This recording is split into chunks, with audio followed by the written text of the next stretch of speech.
Hey guys, no need to fear the blue screen error. We have the solution to get you back on track. Just follow my screen to fix this issue. Now we need to click on advanced options, then click on troubleshoot. Now click on advanced options, and at the last we need to click on command prompt. Now execute this command carefully. Type chkdsk/f/r/c:, and hit enter to execute this command.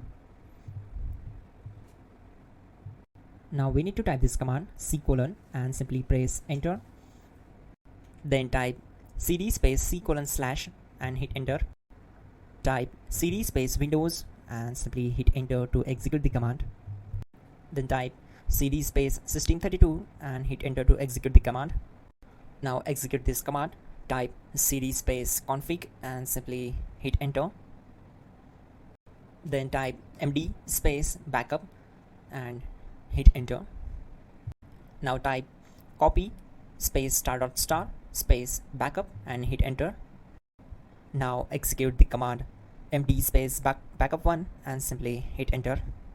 Now type copy space *** space backup1 and hit enter. Now type cd space regback and simply hit enter.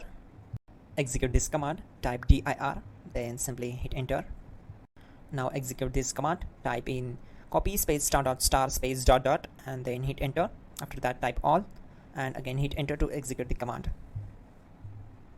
Now type bootrec space /fixmbr and simply hit enter. Now type bootrec space /fixboot and hit enter to execute.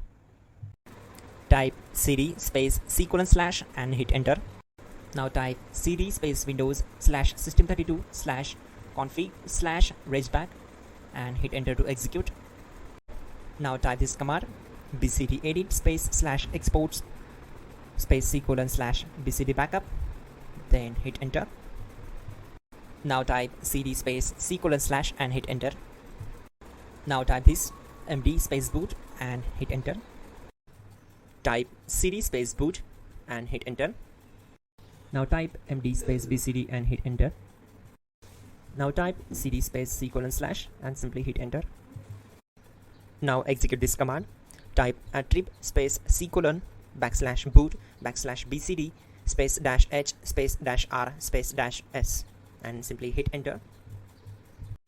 Type in ren c:/ \boot \bcd bcd.old and simply hit enter to execute this command. Now execute this command. Type bootrec space /rebuild bcd and simply hit enter to execute this command. Type exit and hit enter. Now click on continue. It will restart your system. So that's it guys, your problem is solved and you are good to go.